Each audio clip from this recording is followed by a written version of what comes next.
Okay, greetings.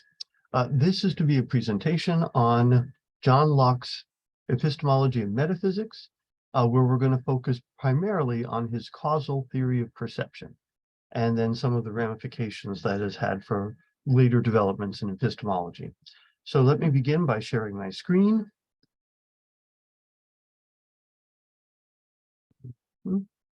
There we are. So just as I promised, John Locke's and the causal theory of perception. This is his empiricist epistemology.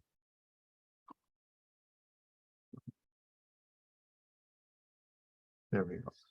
So let's rehearse a bit about epistemology, right? Epistemology is theory of knowledge, and when we think about knowledge, there's various ways that we describe our knowledge or knowledge claims we might adhere to, right? I know I have a hand.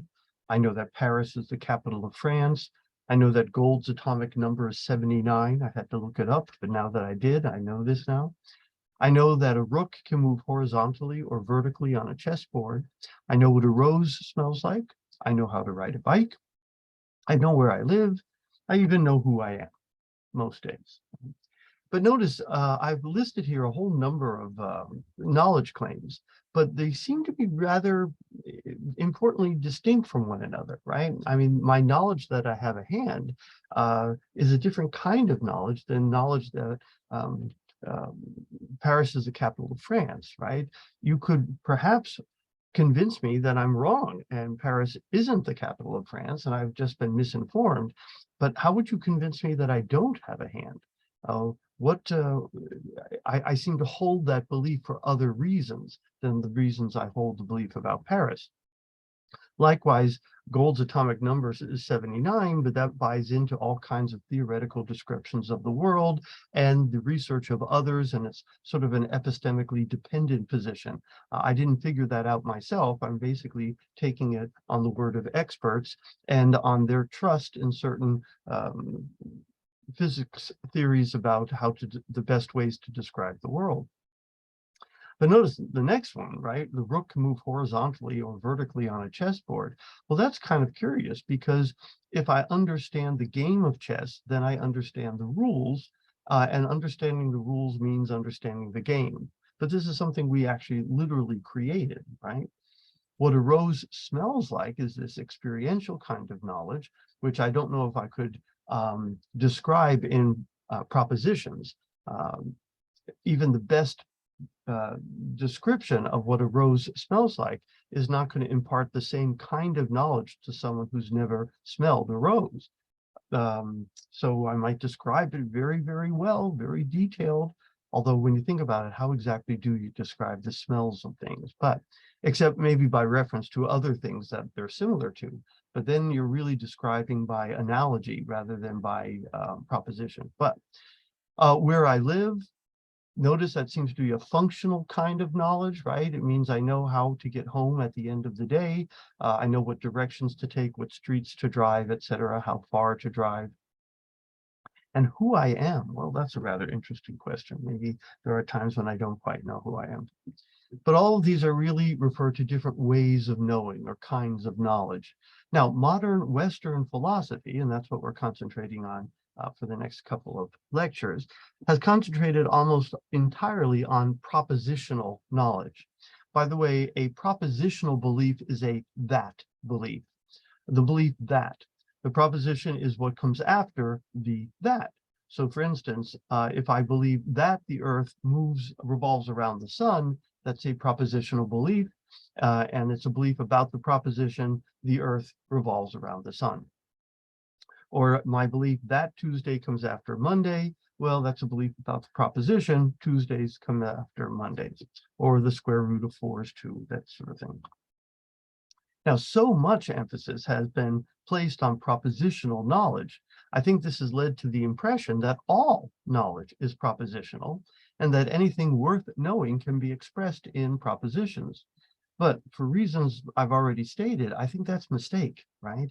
I think there's all kinds of knowledge, like for instance, knowing how to ride a bike, knowing where I live, or knowing what a rose smells like. these things are not necessarily best explained or expressed through propositions. Also, any chemistry student would tell you that the best way to know the functions of certain molecular structures is to understand their shape.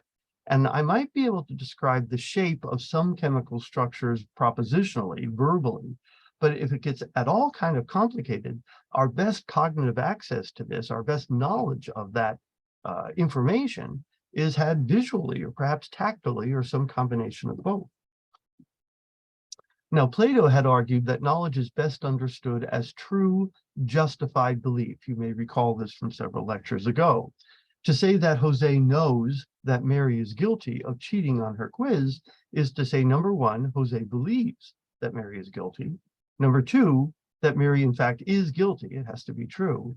But now, if I asked Jose, how do you know that Mary is guilty? And he went, oh, she's got those shifty eyes, right? You could just tell with those shifty eyes she's guilty. Well, then he doesn't really know. And why? Well, because he lacks number three. He doesn't have a good reason or justification for his belief that Mary is guilty. So from the days of Plato, it was widely accepted that to genuinely know something is to have a true, justified belief. And very often they talked about a true, justified propositional belief. So again, this is called the traditional account of knowledge. As I say, it's been widely accepted as the correct understanding of knowledge for the better part of Western history. More recently, this has been challenged, but we don't need to worry about that today. So how do we acquire knowledge? How do we avoid deception and error? Plato suggested that the senses were deceptive and that the most reliable knowledge came to us a priori, through a priori reason and introspection. Right? He can point to the reliability of math and geometry to prove his point. This is an epistemological tradition known as rationalism, and Plato would be an example of a rationalist, perhaps the first full-blooded rationalist in the history of Western philosophy. But Plato's best student and best critic was the philosopher Aristotle. In contrast to Plato, Aristotle had held that the best way to come to know objective truth, indeed the only way to come to know objective truth, is via sensory experience. This is the second of these two great empirical or epistemological traditions, which is empiricism. And these next two viewpoints battled against one another for the next 2,000 years. So rationalism is characterized by three major tenets, and they are, number one, there exists such a thing as innate ideas, ideas that are somehow born in us. Number two, that the senses are an unreliable source of knowledge.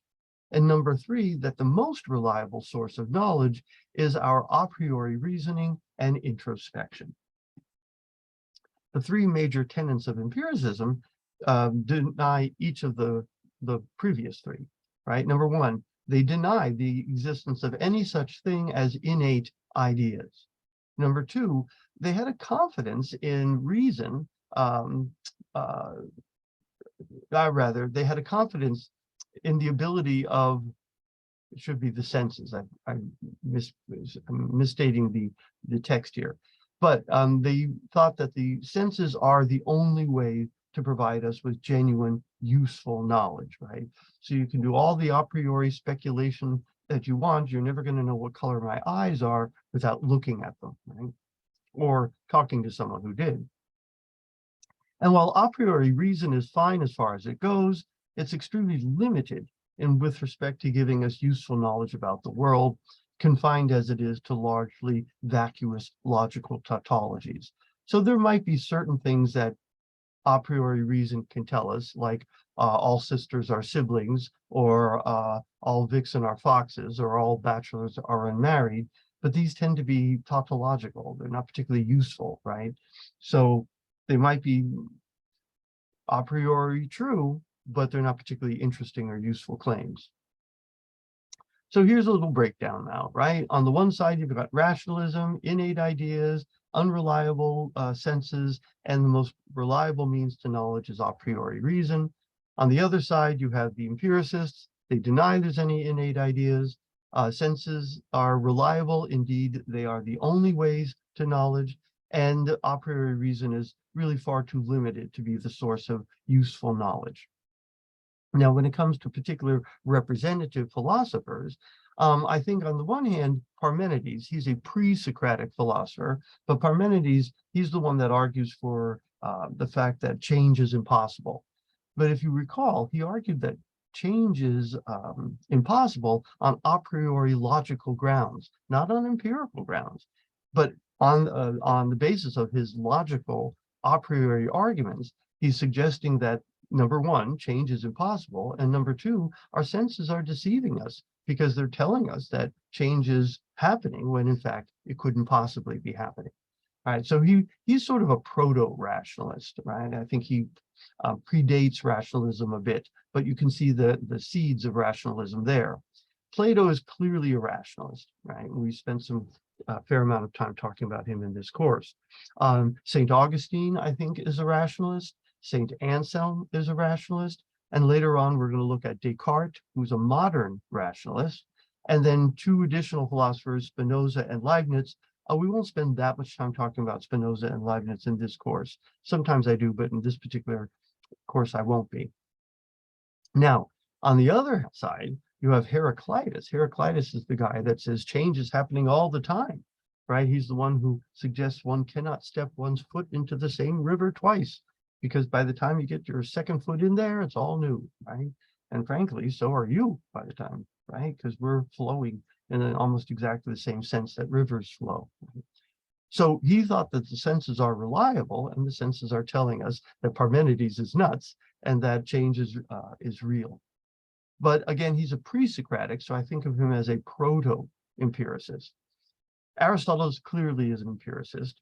And then we have in the Middle Ages, Aquinas, and there's a whole cadre of other empiricist philosophers, both Christian, Jewish, and Muslim, following Aristotle.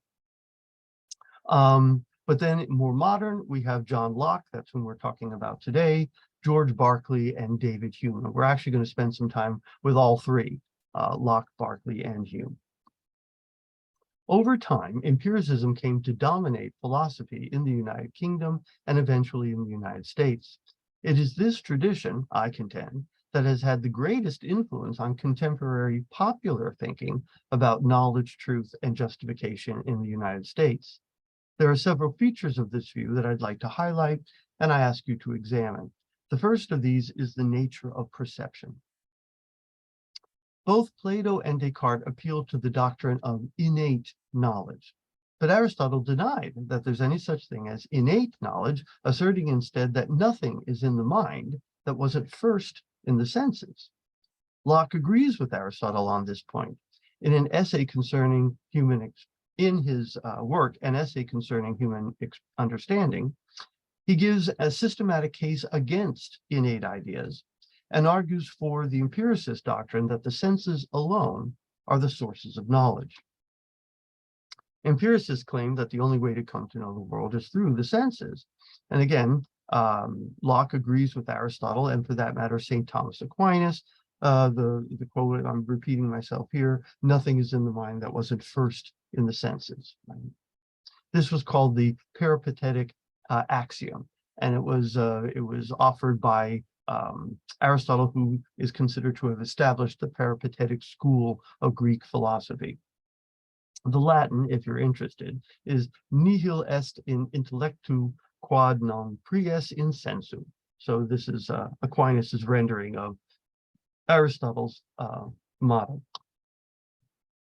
Unlike Descartes, who sought absolute indubitable certainty, justification must be apodictic, if you recall, the modern empiricist John Locke was after something more modest, probability or plausibility. Now, this is an interesting distinction between ancient and medieval empiricists like Aristotle and Aquinas, and modern empiricists like John Locke, George Berkeley, and David Hume. So Aristotle and Aquinas and the medieval empiricists that followed Aristotle, they all thought we could have absolute, necessarily true knowledge through experience, through observation. But they posited something called active intellect An active intellect was this amazing power of mind that was able to abstract the timeless and eternal forms from particular instantiations. So we could know timeless and eternal, necessarily true claims about forms, timeless and eternal realities themselves, through observation. But what happens is perception gives us the image, an active mind is able to abstract the form from the particular. That was a rather challenging view that the modern empiricists reject. They reject there's any such cognitive ability called active intellect, the way Aristotle and Aquinas would have said. And they actually reject what's called direct realism, that we can directly perceive these timeless and eternal realities through our observations. We'll talk more about that in a bit. But like Descartes, Locke is going to be offering a version of what's called representational realism. What we can have knowledge of is mental representations, not the world themselves. Now, of course, that immediately sets up the question, well, how can I go from knowledge of mental representations, which I have, to claims about the world, which is distinct from my mental representations? Right? Again, similar to the skeptical worries Descartes had. We'll talk more about that in just a moment.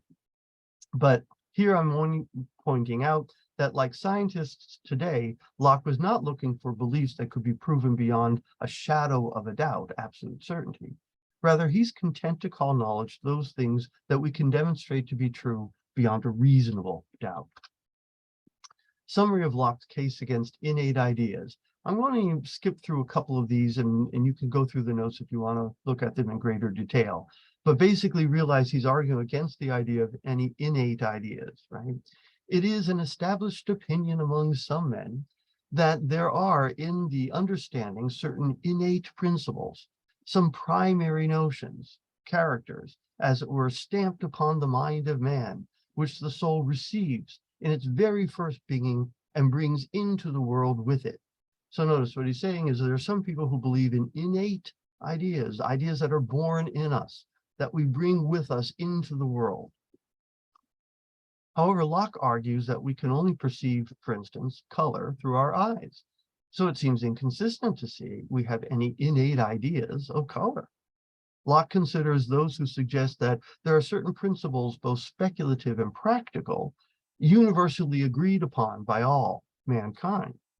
If this is so, then it seems reasonable to suppose that all people should share certain innate principles. So that's one line of argument. Well, there are these universally agreed upon principles. Doesn't matter where you come from or how you've grown up or what country you live in or what your background is. They're universally agreed upon by all humans. Therefore, they must be innate and not based on the individual experiences of these individual people, because they've all had different individual experiences. Locke points out two problems with that line of argument, though. Even if certain principles were universally held, that it does not follow that these principles are innate. So even if it turns out that there were such universally held principles, there might be something else which explains why they're universally held. Right? But perhaps more problematic, Locke points out, he suggests there are simply no such universally held principles. It simply isn't the case that all human beings hold on to these principles. I shall begin with, he's considering now, right? I shall begin with the speculative, an instance in those magnified principles of demonstration. So here's an example. Whatsoever is. And it is impossible for the same thing to be and to not be. So notice he's saying, well, here are two examples of something that one might suggest are innate, universally held principles. The principle of non-contradiction and the principle of identity. Whatever is, and something can't both be and not be. Locke goes on to say, but yet I take liberty to say that these propositions are so far from having an universal assent that there are a great part of mankind to whom they are not so much as known. She says, look, not only does not everybody agree, some people don't even know them. They're completely unfamiliar. They're completely innocent of any understanding of these principles. Right? Maybe you were that way at one such point, right? Locke argues that even the law of identity and the law of non-contradiction are not universally held. He claims that, quote, children and idiots have not the least apprehension or thought of them. So here are human beings that don't assent or even understand these principles. If this is the case, we seem to be compelled to assert that some people will have principles in their mind innately of which they never become aware. But as Locke puts it, it seems to me near a contradiction to say that there are truths imprinted in the soul which it perceives and understands not. So again, how can you have sort of unconscious knowledge of things of which you will never be conscious? And if you don't, well, then you don't have these innate principles in you, and perhaps no such principles are innate. He goes on to some other critiques. I'm going to skip ahead. But I'm skipping ahead to this because this is important. Well, it's all important. Since there are no innate ideas, Locke claims we start life as a tabula rasa, a blank slate. This reference may not be as familiar to you as it is to me. I recall my grandmother talking about taking her slate to school. Children in those days would learn their letters and arithmetic on handheld chalkboards or slates. Slates is a very dark rock that's almost black. That's where blackboards came from. They were basically big pieces of slate you put on the wall of the classroom, and then the teacher would go up with chalk and they could write on it. Well, they had handheld slates, handheld chalkboards, and they would use it to do their addition or multiplication or learn their alphabets and this sort of stuff. It was, cheaper than paper and recyclable, right? They were sort of the iPads of the day. Well, maybe even iPad is a fading cultural reference these days, but the blank slate is merely a blank chalkboard, blank but ready to be written upon and receive information. So this is how Locke conceives of the human mind, a tabula rasa, a blank slate, empty, no innate ideas, but ready to receive information, ready for the world to come and write itself on us. But then again, even the notion of a chalkboard may be a faded cultural reference these days. Sigh. Okay, Locke and the causal theory of perception. Now, I think I've fixed all my typos, but every once in a while I see where I wrote the causal theory of perception. No, it's not the causal theory, it's the causal theory of perception. Okay. But basically he's asking, where do our ideas come from, right? Where do these mental representations come from? So he points out that there is the world, and then there are our ideas about the world. Locke agrees with Descartes that we never gain direct access to the objective world. Like Descartes, he denies direct, or what's sometimes called naive, realism. That's not the nature of perception. That's not how our cognitive systems work. So we have our mind, we have the objective world, and in between we have a mental representation. But what never happens is our mind making direct contact with the objective world. It's always filtered through our mental representations. Now, this places critical importance on determining what is the connection between reality and our mind. To this end, Locke offers his causal theory of perception. The causal theory of perception is very straightforward. Basically, it says the world interacts with our perceiving organs and causes our ideas in our minds. Locke uses the word idea in a very broad sense. Nearly any mental item can count as an idea for Locke. It could be a concept like justice, or it could be a memory, like I'm thinking of my grandmother's kitchen right now, or it could simply be a sensation, like a salty taste or a red image, right? So any mental item is an idea for him. He's using it in a very, very broad and inclusive way. So here's a somewhat crude rendering of what Locke is supposed to have in mind here, right? So you have the physical world represented on the right-hand side of the screen. Then you have a perceiving organ represented in the center, and you have the mental representation represented in the thought bubble on the left-hand side. Now, in this particular case, the physical object in the world is an apple, the perceiving organ is an eye, and it's giving rise to a visual representation, which is our mental image of the apple. It is therefore crucial to examine the connection between the two, that is, our perceptions on the left-hand side and extramental reality on the right-hand side in some detail. What is the relationship between our ideas and the world? How does one give us knowledge of the other? His concerns are not really that different from those of René Descartes. However, Locke's resolution to that problem is very different. Unlike Descartes, who sought absolute indubitable certainty, again, justification must be apodictic, Locke was after something more modest, probability or plausibility. Again, repeating myself here, but like good scientists today, he's not looking for beliefs that could be proven beyond a shadow of a doubt. Rather, he's content to call knowledge that which can be proven true beyond a reasonable doubt.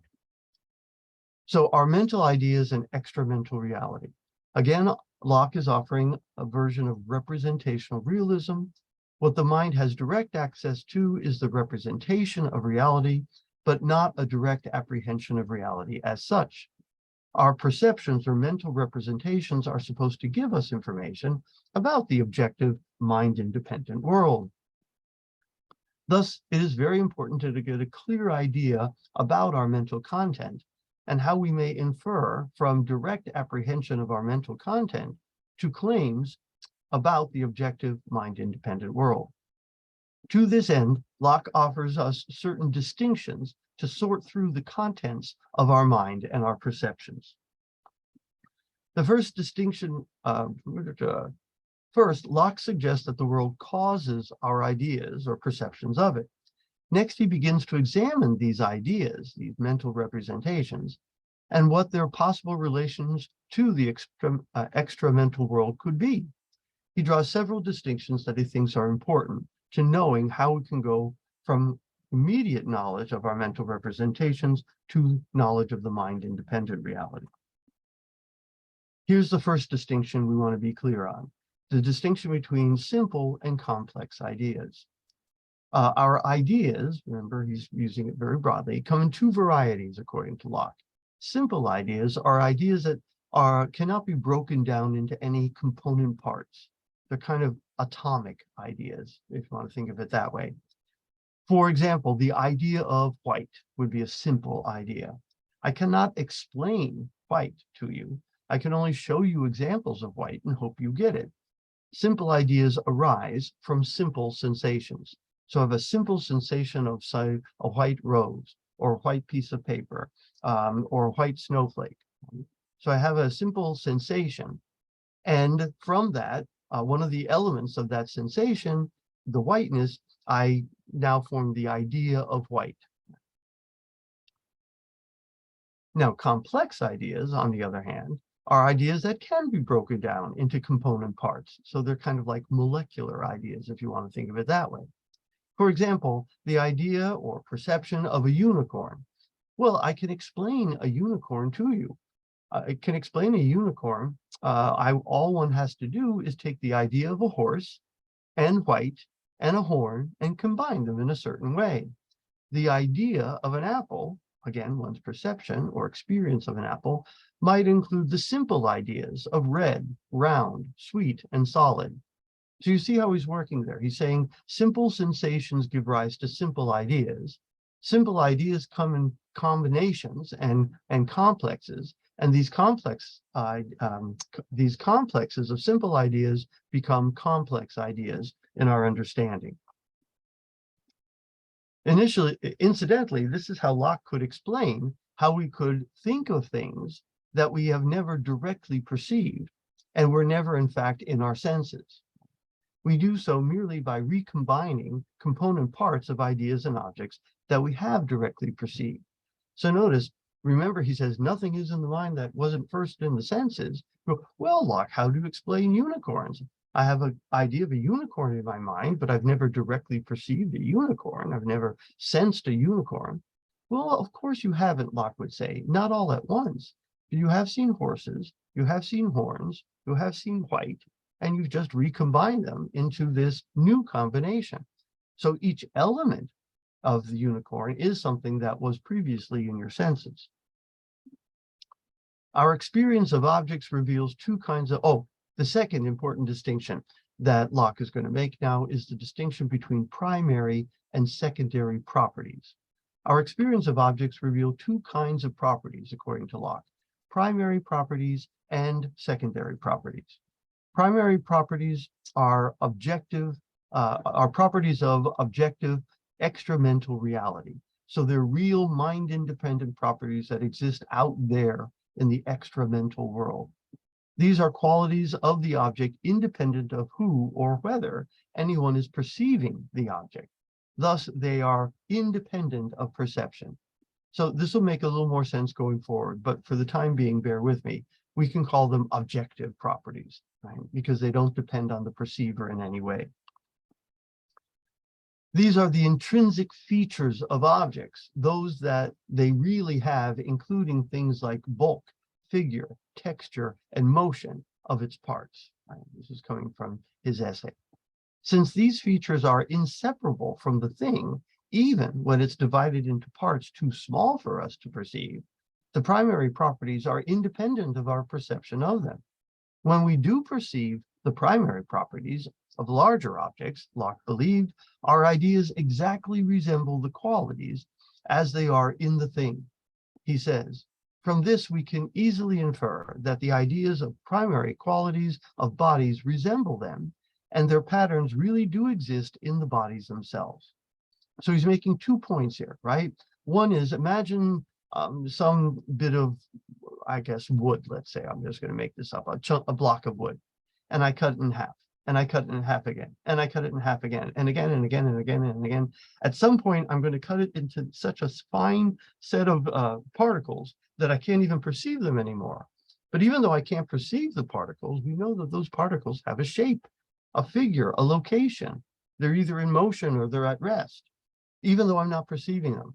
So this is enough to show us that there are mind-independent properties of objective reality that exist independent of whether they're being perceived by the agent, right? They're an object of perception or not.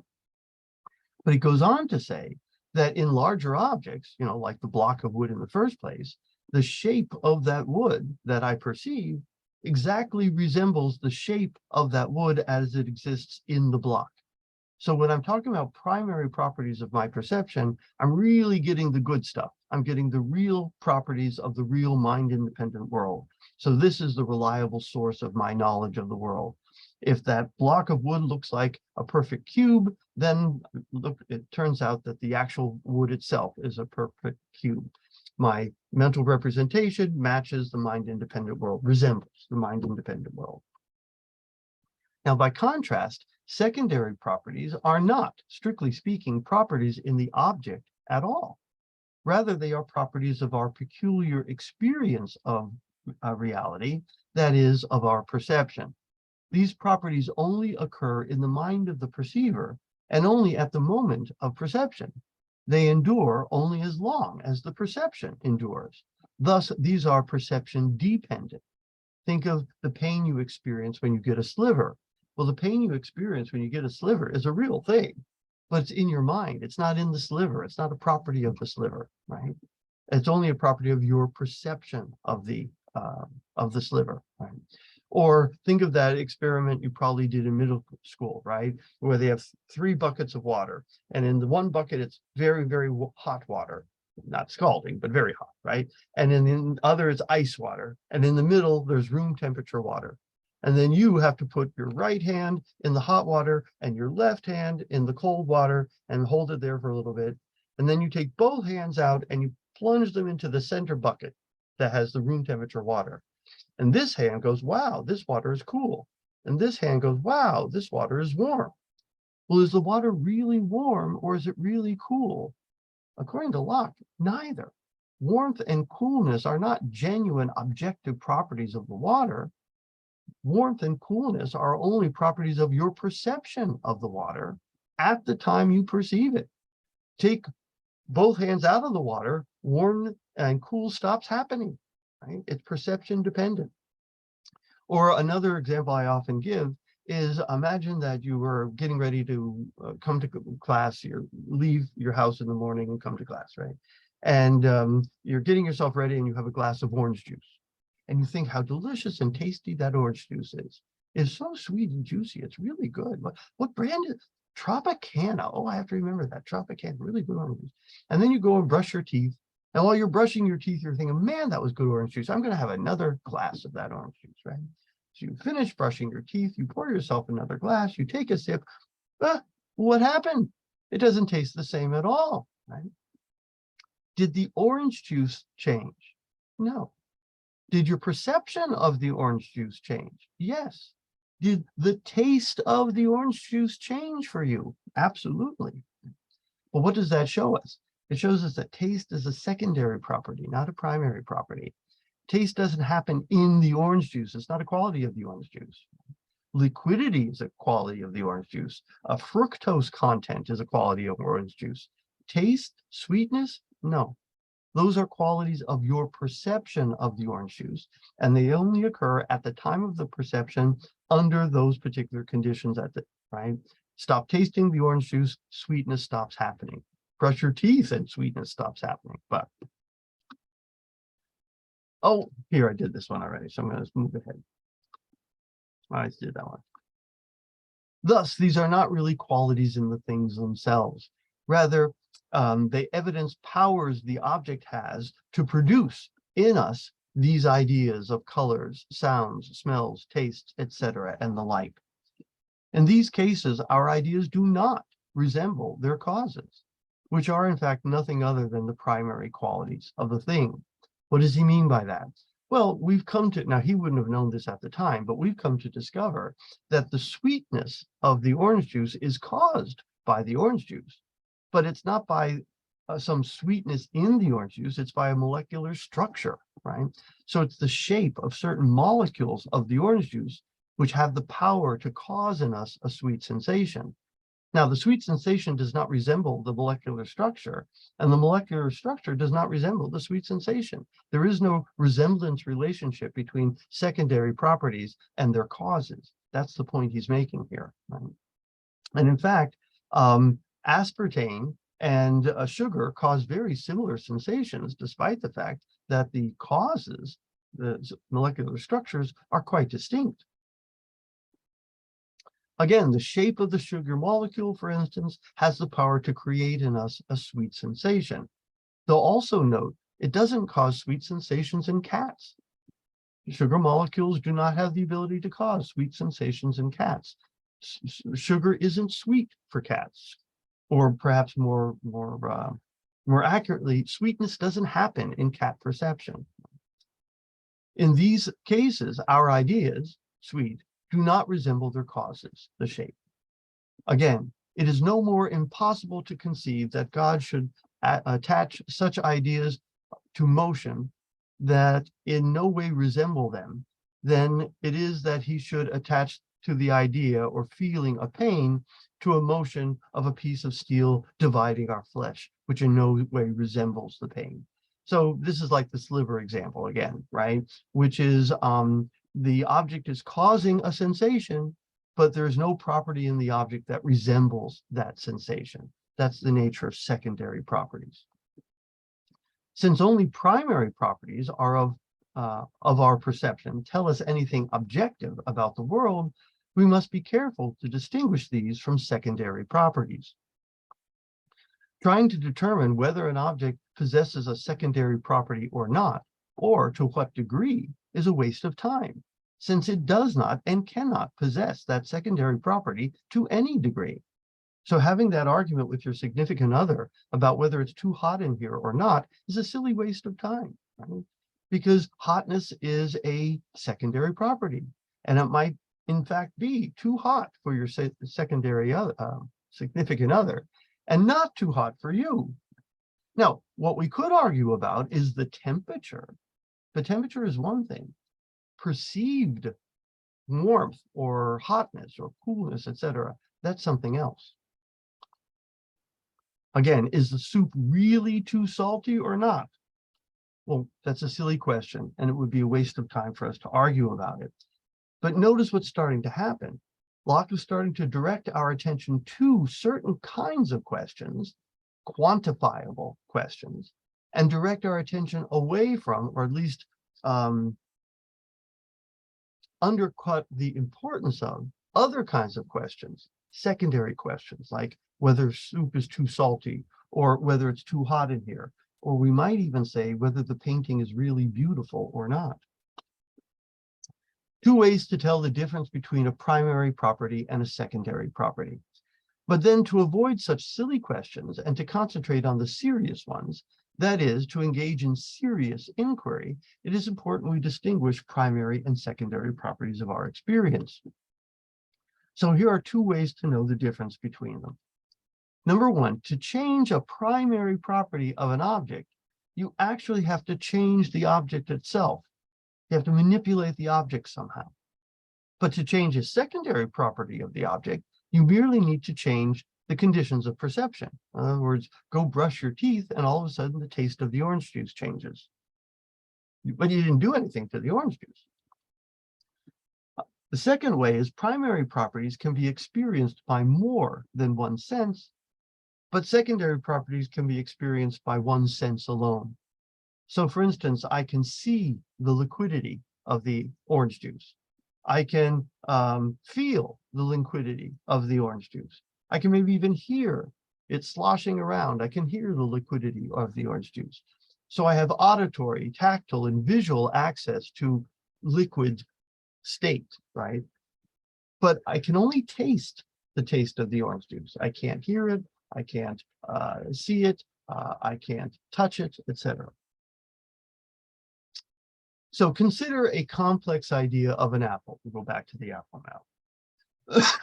So there's the apple on the right-hand side. There's my idea. That's the only thing I have access to is my perception of the apple. Here's a little bit of a better rendering of an apple, right? Consider the complex idea of an apple. It is a complex idea, and let's imagine these four properties of our idea: red, round, sweet, and solid. So here's the apple, and we might say of our mental representation that our mental representation of the apple is red, round, sweet, and solid. Now, of these qualities, of these primary of these simple properties of this complex idea of an apple, these simple ideas, which of these are primary and which of these are secondary? Red, would that be a primary quality or a secondary property?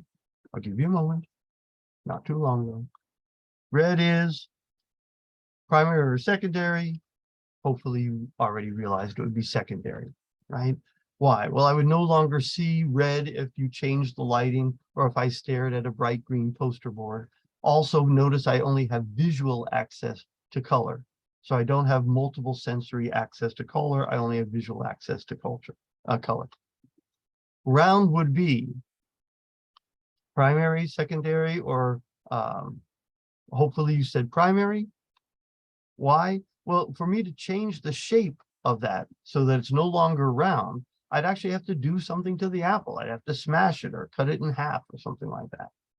Also notice that I have both visual shape to the apple and I have tactile shape to the apple. I can feel the shape and I can see the shape. So that would be, again, proof that shape is primary, according to Locke. What about sweet? Primary or secondary? Well, we've probably already covered that one. Secondary. And what about solid? Primary or secondary? Well, maybe you saw this one already. Primary, right? Again, it feels solid, it sounds solid, right? So I have two access to it. And to change its solidity, I'd actually have to do something to it, right? Maybe, I don't know, liquefy it somehow, or have you. So we must be careful about distinguishing the two. Serious inquiry or science should confine itself to primary properties alone. And notice, science has pretty much taken Locke at his suggestion, right? What is physics concerned with? The physical quantifiable properties of reality, right? That which can be weighed and measured and timed, etc. The quantifiable, right? Why? Because these are the objective property qualities of the mind-independent world. Thus, for Locke, we can gain knowledge of the objective world via our sensations caused in us by objects which give rise to simple and complex ideas. These, in turn, inform us of both primary and properties of the object, And that's the money prize there, the real objective knowledge. But they also provide us with secondary properties given an experience. And these are delightful, they just aren't objective. But there's no point in arguing about whether an object has a secondary property or not, or to what degree. Why? Because in point of fact, they never have secondary properties. It's only your ideas that have secondary properties. Notice there's no point in arguing about whether the soup is too salty or not, since the very same soup may cause in me a too salty secondary property, but cause in you a not salty enough secondary property. Salty taste is a perception-dependent secondary property existing only in the mind of the perceiver and only at the time of perception. As such, it is not a proper subject for serious or scientific discussions. Now, what would be? Well, we could talk about the sodium content of the soup, right? That's an objective property. That's a mind-independent property. That's a quantitative property. But further, the very same soup might not even cause in me a too salty sensation the next time I taste it. For instance, if I drink something even saltier than the soup in the meantime, or if I just get used to the saltiness of the soup. So I might initially think, ooh, this is too salty. And then by the time I finish the bowl, I think it's delicious and was perfect the way it was, right? Or is the dress white? Or is the dress blue? Well, what Locke would counsel us to say is neither, right? It's a quality of perception existing in the mind of the perceiver only at the time of perception. So this would not be something that we should waste a lot of time arguing about or break the internet with. Since secondary properties are not actual properties of objects, but rather merely properties of the perception of objects, they are not fixed and stable. If we had all evolved differently, say like sentient vegetation, salty taste would not happen at all. Had we all evolved like snakes, sound wouldn't happen at all. Sound waves would happen. They would continue to be just as they are. But sound waves are not the same thing as sound. Sound is perception. Sound waves are mind-independent physical realities. Therefore, serious inquiry, science, should confine itself to the primary properties. This view of knowledge suggests that the sum of what can be known are objective facts about primary properties of the world and perhaps math. But if you're not talking about these matters, if you're not talking in the business of saying anything objectively true or false, let me try that again. So if you're not talking about the objective properties of or primary properties of physical reality, and you're not talking about math, then you're not in the business of talking about anything which is objectively true or false. Everything else gets relegated to matters of opinion, which is to say neither really true or false. So if a tree falls in the woods and nobody's there to hear it, does it make a sound? Well, hopefully you know what Locke's answer to this would be. No. Again, had we all evolved like snakes, sound wouldn't happen at all, at least not our notion of sound. But now wait a minute. If a tree falls in the woods and nobody's there to hear it, did it make sound waves? Oh yeah, right? But that's not sound. What if we put some sort of recording device, some sort of MP3 recorder in the woods, and we had it set up and the tree fell in the woods while that device was running? Did it make a sound then? Hopefully your answer was no. It wouldn't make a sound until you played that MP3 recording and it generated sound waves that hit your eardrum and now you heard. Again, sound is perception. If no one's perceiving, then there is no sound. Those sound waves would continue to be just as they are. Therefore, the new science, now keep in mind, we're living just, a couple generations after Galileo here, right? This new science, serious inquiry, should confine itself to these primary properties. Recall that Locke is writing at a time when it was still common for scientists to identify chemicals by taste. That's a really bad idea if the chemical you're trying to identify is arsenic, isn't it? Locke realized that there must be some ground for these properties. So what are these properties of? right? Well, there has to be a ground for them. That is, the primary properties must be properties of something. Properties cannot just exist on their own. Aristotle had noted that.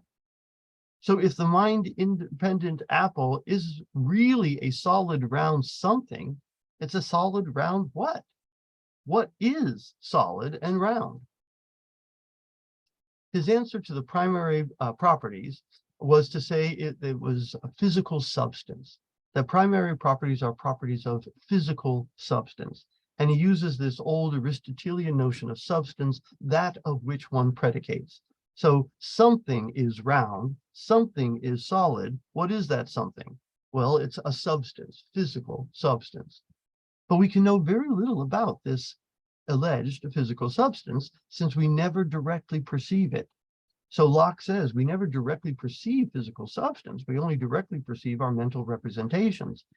But if our mental representations give us knowledge of mind-independent primary properties, and those mind-independent primary properties have to be properties of something, then they have to be properties of something which I'll call physical substance. And he says of physical substance only that it is, quote, something I know not what. If anyone will examine himself concerning his notion of pure substance in general, he will find he has no other idea of it at all, but only a supposition of he knows not what support such qualities, right? So it's the support for these qualities, which are capable of producing simple ideas in us, which qualities are commonly called accidents. So you're saying, look, nobody has any more refined a notion of substance than I do, because we can't know anything about it except it's the ground of support for these primary qualities. Therefore, our ideas are this is a sum up now. Therefore, our ideas are caused by physical substance that we never directly have contact with, since all our ideas are mediated by the senses, while our mental experience is rich with sensations that give us both primary and secondary properties. Only primary properties resemble the objective world. Secondary properties name qualities of subjective experience only, not pertaining to the objective truth and thus not the stuff of serious scientific inquiry or discourse. This empiricist account of knowledge and knowing remained and remains incredibly influential on Western concepts of objective knowledge and inquiry. Locke begins the process of reducing objective truth and inquiry to the domain of the quantifiable sciences, physics, in other words. So we start to see this progressive narrowing of what constitutes rational inquiry and rational discourse from the empiricist point of view. A subject matter which cannot be rendered in quantifiable terms becomes dubious and is perhaps nothing other than subjective reports of secondary properties. Right? Perhaps beauty is in the eye of the beholder, and beauty tells us nothing objective about the world. When I say something is beautiful, I am merely making a subjective report and referring to a set of subjective experiences, but again, which tell us nothing objective about the world. Perhaps that's what's going on here. So these sorts of theories of beauty start propagating at this time. I believe it stands behind this movement, stands behind the suspicion people have currently as to the possibility of objectivity in ethics, aesthetics, and perhaps philosophical matters in general. Addendum to Locke's alternative to the strict Cartesian limitation of knowledge. Quoting from Locke, he says, "The notice we have by our senses of the existence of things without us," meaning outside of us, "though it not be altogether so certain as our intuitive knowledge, or the deductions of our reason employed about the clear abstract ideas of our mind, yet it is assurance that deserves the name knowledge." So he's saying, okay, look, the belief in a mind-independent objective world may not be as certain as 2 + 2 = 4, or sort of logical tautologies, etc. Maybe it's not as certain as that.